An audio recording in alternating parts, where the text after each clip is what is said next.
அன்பு காட்டக்கூடியவர். அப்படிப்பட்ட ஒரு பெருமகனாருடைய நிகழ்ச்சியில் நான் கலந்து கொள்வதிலே மற்றற்ற மகிழ்ச்சி அடைகிறேன். ஏனென்று சொன்னால் அவருடைய புகழ் என்றைக்கும் நிலைத்து நிற்க வேண்டும்.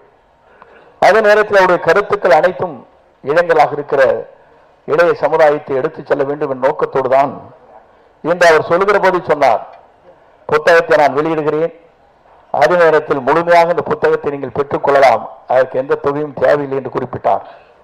அதை பார்க்கிற போது அவருடைய உள்ளம் எப்படி இருக்கிறது, வெளிச்சமாக மட்டுமல்ல, எல்லோருக்கும் இது கிடைக்கப்பட வேண்டும், எல்லோரும் இதை பின்பற்ற வேண்டும், எல்லோரும் நம்முடைய வாழ்க்கை வரலாறுகளை தெரிந்து கொள்ள வேண்டும் என்ற முறையில் அந்த பணிகளை இவர்கள் ஆற்றி இருக்கிறார்கள் என்று சொன்னால் அது மிகையாகாது.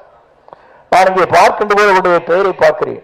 ஒரு புறத்திலே ராமர், மற்றொரு புறத்திலே கிருஷ்ணர், இரண்டும் இங்கே இணைக்கப்பட்டிருக்கிறது. சரித்திர புகழ் என்பது ராமாயணத்தை உருவாக்கியவர் ராமர், அதே போல மகாபாரதத்தை உருவாக்கி முடித்தவர் கிருஷ்ணர், இரண்டும் இங்கே இணைந்திருக்கிறது. ராமகிருஷ்ணன் அவர்களுக்கு என்னுடைய வாழ்த்துக்களையும் பாராட்டையும் நான் தெரிவித்துக் கொள்கிறேன். ஏனவே சொல்லுங்கள் என்று சொன்னால், ஒரு புராணங்கள் எப்படி சரித்திரங்கள் இருக்கிறது, அந்த சரித்திரத்தை படைக்கக்கூடிய ஆற்றல் மிக்கவராக இன்று இங்கே விளங்கிக் கொண்டிருக்கிறார். நான் கூட இங்கே பார்க்கின்ற போது கொஞ்சம் காலதாமம் ஏற்பட்டு விடுமா என்று எனக்கு அச்சம் ஏற்பட்டது.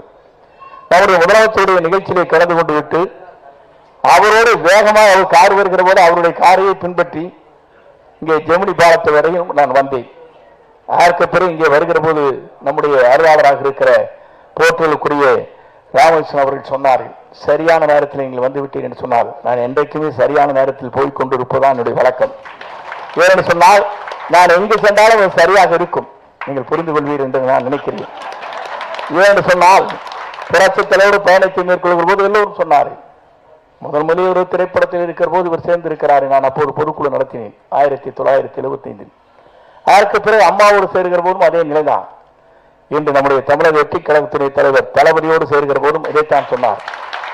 இன்று இந்த ஆட்சியை பொறுத்தவரை இங்கே நீங்கள் பார்க்க வேண்டும், ஒரு தூய்மையான ஆட்சியை தமிழகத்திலே கொண்டு வருவதற்கு துணிந்து நிற்கிற ஒரு முதலமைச்சராக தமிழகத்தில் இன்றைக்கு பவனி வந்து கொண்டிருக்கிறார் என்று சொன்னால் அவருடைய சிந்தனை ஓட்டங்களை நான் பார்க்கிறேன். அம்மாவோடும் பார்த்தேன், புரட்சி தலைவரோடும் பழகினேன், இவரோடும் பழகி கொண்டிருக்கிறேன். இங்கே பேசுகிற போது, இங்கே குறிப்பிடுகிற போது சொன்னால், நான் ஆணையிட்டால் அது நடந்து விட்டால் இங்கே ஏழைகள் வேதனைப்பட மாட்டார் என்று புரட்சி தலைவர் அன்றைக்கு எங்கள் வீட்டு பிள்ளையிலே பாடினார். அதே புரட்சி தலைவர் தான் அங்கே 1000 படத்திலே அதோ அந்த பறவை போல வாழ வேண்டும் என்று 2 வரிகளும் இங்கே சொன்னார்.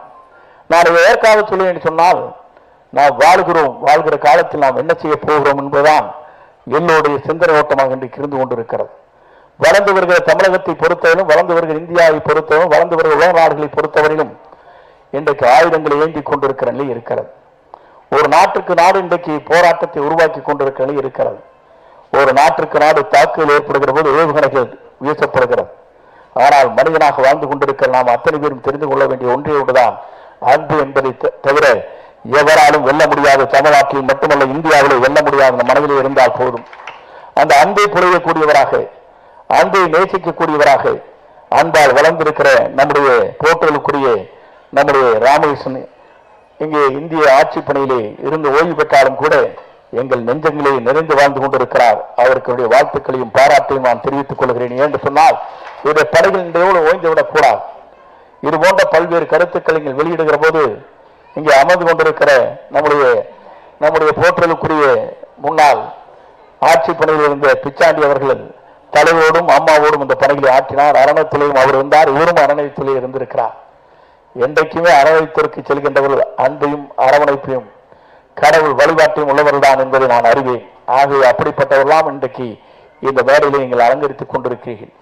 ஆகவே வருகின்றிருக்கிற ஒவ்வொருடைய சிந்தனை ஓட்டங்கள் எப்படி இருக்க வேண்டும் என்று சொன்னால், நாம் என்ன செய்ய போகிறோம் எதிர்காலத்தில் இந்த தேசத்திற்கு, நம்முடைய இல்லத்திற்கு மட்டுமல்ல நாடு வளம் பெறுவதற்கின்ற சிந்தனை ஓட்டத்தோடு இந்த என்னை நான் பார்க்கிறேன் இந்த புத்தகத்தை எல்லோரும் கிடைத்து, எல்லோரும் அதை படித்து, எல்லோரும் அதில் இருக்கின்ற கருத்துக்களை அறிந்து நம்முடைய இளைய தலைமுறையாக இருக்கின்ற நம்முடைய செல்வங்களுக்கு எடுத்துச் செல்ல வேண்டும் நோக்கத்தோடு தான் இந்த பணிகளை அவர்கள் ஆற்றி இருக்கிறார்கள். அதற்கு வாழ்த்துக்களையும் பாராட்டையும் தெரிவித்துக் கொண்டு இன்றைக்கு நடைபெறுகிற ஒவ்வொரு நிகழ்ச்சியும் நாம் பார்க்கின்ற போது மக்கள் அத்தனை பேரும் சிறந்த தேசத்தை காண வேண்டும், சிறந்த தமிழகத்தை காண வேண்டும், தமிழ் உணர்வோடு வாழ வேண்டும் என்ற நோக்கத்தோடு நாம் வாழ்ந்து கொண்டிருக்கிறோம். அத்தனை பேரும் ஒற்றுமை உணர்வோடு வாழ்வதற்கு தமிழகம் மட்டுமல்ல இந்தியாவும் சிறந்த மொழி இந்த பணிகளை ஆற்றுதல் வேண்டும் என்ற வேண்டுதலை நான் இங்கே வைத்து இங்கே இவரை பாராட்டுவதற்கு எனக்கு வார்த்தைகள் இல்லை. இதய சித்தியோடு வாழ்த்து விடைபெறுகிறேன். நன்றி, வணக்கம்.